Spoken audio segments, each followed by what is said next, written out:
एक समय स्वर्गलोक में सबसे बड़ा कौन के प्रश्न को लेकर सभी देवताओं में वाद विवाद प्रारंभ हो गया और फिर परस्पर भयंकर युद्ध की स्थिति बन गई। सभी देवताओं ने इंद्र के पास पहुंचे और बोले, हे देवराज, आपको निर्णय करना होगा कि 9 ग्रहों में सबसे बड़ा कौन है। देवताओं का प्रश्न सुनकर देवराज इंद्र उलझन में पड़ गए और कुछ देर सोचकर बोले, हे देवगणों, मैं इस प्रश्न का उत्तर देने में असमर्थ हूँ। पृथ्वी लोक में उज्जैनी नगरी में राजा विक्रमादित्य का राज्य है। हम राजा विक्रमादित्य के पास चलते हैं क्योंकि वह न्याय करने में अत्यंत लोकप्रिय हैं।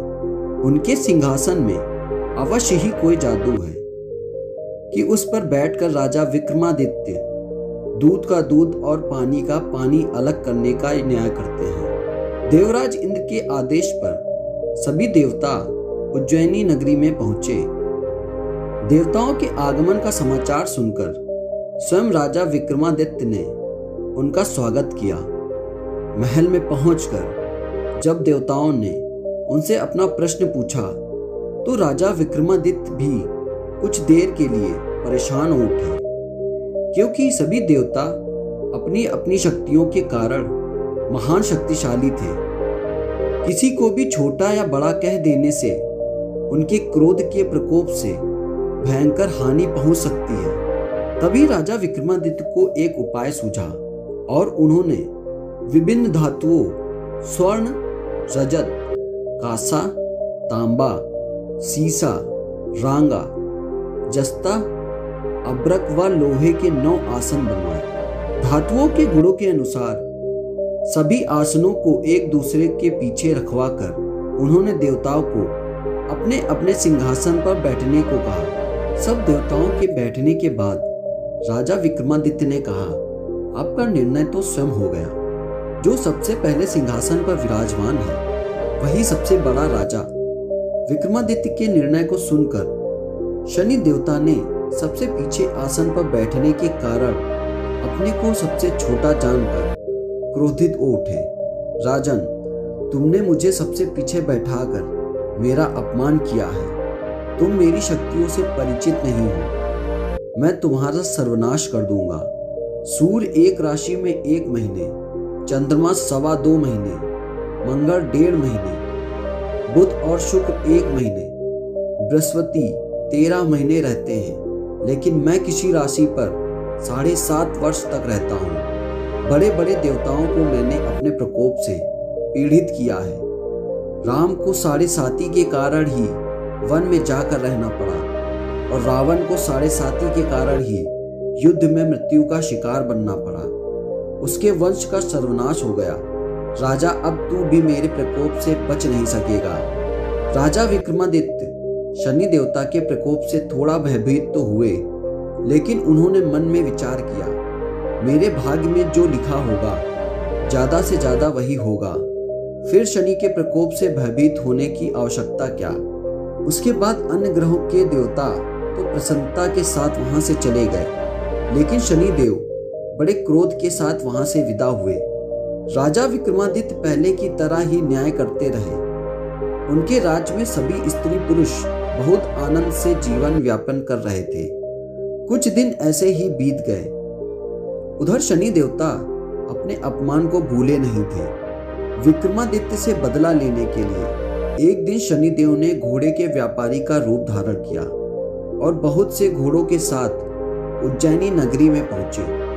राजा विक्रमादित्य ने राज्य के किसी घोड़े के व्यापारी के आने का समाचार सुना तो अपना अश्वपाल को कुछ घोड़े खरीदने के लिए भेजा। अश्वपाल ने वहां जाकर घोड़ों को देखा तो वह बहुत खुश हुआ, लेकिन घोड़ों का मूल्य सुनकर उसे बहुत हैरानी हुई। घोड़े बहुत कीमती थे। अश्वपाल ने जब वापस लौटकर इस संबंध में बताया तो राजा ने स्वयं आकर एक सुंदर व शक्तिशाली घोड़े को पसंद किया। घोड़े की चाल देखने के लिए राजा उस घोड़े पर सवार हुए।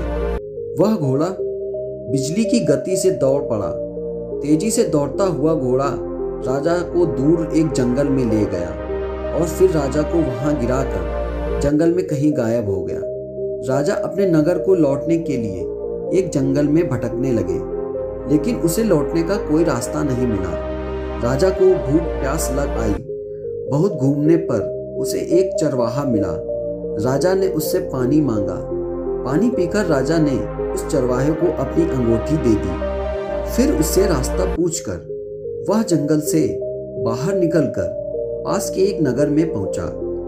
राजा ने एक सेठ की दुकान पर बैठकर कुछ देर आराम किया। उस सेठ ने राजा से बातचीत की तो राजा ने उसे बताया, मैं उज्जैनी से आया हूँ। राजा के कुछ देर दुकान पर बैठने से सेठ जी की बहुत बिक्री हुई। सेठ ने राजा को बहुत भाग्यवान समझा और उसे अपने घर भोजन के लिए ले गया। सेठ के घर में सोने का एक हार खूंटी पर लटका हुआ था। राजा को उस कमरे में अकेला छोड़कर सेठ कुछ देर के लिए बाहर गया। तभी एक आश्चर्यजनक घटना हुई। राजा के देखते देखते सोने के उस हार को खूंटी निगल गई। सेठ ने कमरे में लौटकर हार को गायब देखा तो चोरी का संदेह राजा पर ही किया, क्योंकि उस कमरे में राजा ही अकेले बैठा था। सेठ ने अपने नौकरों से कहा कि इस परदेसी को रस्सियों में बांधकर नगर के राजा के पास ले चलो। राजा ने विक्रमादित्य से हार के बारे में पूछा तो उसने बताया कि उसके देखते ही देखते खूंटी ने हार को निगल लिया। इस पर राजा ने क्रोधित होकर चोरी करने के अपराध में विक्रमादित्य के हाथ पांव कटवा दिए। राजा विक्रमादित्य के हाथ पांव कटवाकर उसे नगर के सड़क पर छोड़ दिया गया। कुछ दिन बाद एक तेली उसे उठाकर अपने घर ले गया और उसे अपने कोल्हू पर बैठा दिया। राजा आवाज देकर बैलों को हाँकता रहता। इस तरह तेली का बैल चलता रहा और राजा को भोजन मिलता रहा। शनि के प्रकोप से 7.5 पूरी होने पर वर्षा ऋतु प्रारंभ हुई। राजा विक्रमादित्य एक रात मेघ मल्हार गा रहा था। तभी नगर की राजा की लड़की राजकुमारी मोहिनी रथ पर सवार उस तेली के घर के पास से गुजरी। उसने मेघ मल्हार सुनकर उसे बहुत अच्छा लगा और दासी को भेजकर गाने वाले को बुला लाने को कहा। दासी ने लौटकर राजकुमारी को अपंग राजा के बारे में सब कुछ बता दिया। राजकुमारी उसके मेघ मल्हार पर बहुत मोहित थी, अतः उसने सब कुछ जानकर भी अपंग राजा से विवाह करने का निश्चय कर लिया। राजकुमारी ने अपने माता पिता से जब यह बात कही तो वे हैरान रह गए। राजा को लगा कि उसकी बेटी पागल हो गई है। रानी ने मोहिनी को समझाया, बेटी तेरे भाग्य में तो किसी राजा की रानी होना लिखा है, फिर तू उस अपंग से विवाह करके अपने पांव पर कुल्हाड़ी क्यों मार रही है। राजा ने किसी सुंदर राजकुमारी से उसका विवाह करने की बात कही, लेकिन राजकुमारी ने अपनी जिद नहीं छोड़ी। अपनी जिद पूरी कराने के लिए उसने भोजन करना छोड़ दिया और प्राण त्याग देने का निश्चय कर लिया। आखिर राजा रानी को विवश होकर अपंग विक्रमादित्य से राजकुमारी का विवाह करना पड़ा।